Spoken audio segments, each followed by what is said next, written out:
Mga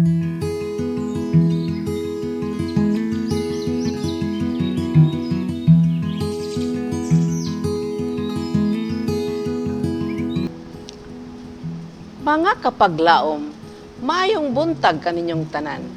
Ang atong hilisgutan karong Abril 21, giuluhan og dili igo ang gamay nga pagtuo. Ang atong teksto makita sa Isaiah 41:13. Nagaingon diri, kay ako si Jehova nga imong Dios, mukupot sa imong kamot nga tuo, nga magaingon kanimo, ayaw kahadlok, ako magatabang kanimo. Kapag laom, tagaingon si Mrs. White nga sa sulod sa milabay nga pipila ka semana, aduna ako'y halalom nga pagbati sa mga saad sa Dios ug paglaom nga Kristohanon. Ang Biblia murag alang kanako dili gayud ingon kapuno og daghang mga hiya sa saad sama sa milabay nga pipila ka semana. Murag ang mga yamog sa langit andam sa pagkahulog ug magabag-o kanato. Kun unta, atong dawaton sa atong mga kaugalingon ang mga saad. Dili gayud kita magadaog sa atong kinaiyanhon nga mga hilig nga walay tabang sa langit. Ug si Bililhong Hesus nagbutang sa iyang kaugalingon sa atong kiliran aron tabangan kita niining buluhaton. Siya nagaingon, "Tan-awa, ako magauban kaninyo sa kanunay hangtod sa katapusan sa kapanahunan." Mateo 28:20. Buot nato nga tuhan kung unsa gayud ang giingon ni Kristo. Buot nato nga ang atong pagtuo musangko sa mga saad. May usa ka dako nga butang ang pagtuo kang Hesus. Atong madunggan ang daghan nga moingon, magtuo, magtuo. Ang imo lang buhaton mao ang pagtuo kang Hesus. Apan atong katungod ang pagpangutana. Unsa may makuha niining pagtuo? Ug unsa man kini sabton? Daghan kanato adunay pagtuo sa ngalan lamang. Apan wala nato dad-a kana nga pagtuo sa atong mga kinaiya. Kinahanglan aduna kitay pagtuo nga dili sa ngalan lamang o gamay nga ra kaayo, apan pagtuo nga may buhat, pinaagi sa gugma ug nagaputli sa kalag ug sa ingon. Kining pagtuo kang Kristo magagiya kanato sa pagsalikway sa mga butang nga dili makapahimuot sa iyang pananaw. Gawas kun atong batunan kini nga pagtuo nga nagabuhat, kini walay maihatag nga kaayuhan nato. Tingali, atong dawaton nga si Kristo ang manluluwas sa kalibutan.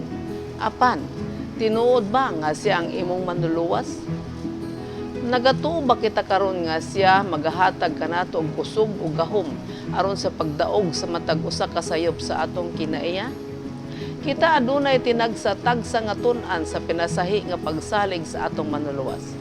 Kinahanglan atong saligan ang atong langitnong Amahan sama sa pagsalig sa batang gamay sa iyang yutan-ong ginikanan ug mutuo nga siya magabuhat alang sa atong kaayuhan sa tanang mga butang ug nga sa matag bisog nga nagahilak ug matag paningkamot batok sa kaaway sa atong kalag mosulod sa igdulungog sa atong Dios sa igpapahulay ug nga iyang padadaan kita ug tabang sa panahon nga atong kining gikinahanglan. Siya magatabang kanato sa matag pagsulay nga kung kita lamang magatawag kaniya nga adunay pagtuo. Mao kini ang leksyon nga kinahanglan atong tun-an. Makasalig kita sa atong manluluwas. Siya magaluwas kanato karon og samtang kita nakigbisog nga madaog ang mga pagsulay sa kaaway. Hatagan kita niya grasya sa pagbuntog. Kapag laom, si Ginoong Hesus nagasaad kanato nga siya magauban kanato bisan pa sa katapusan sa kalibutan.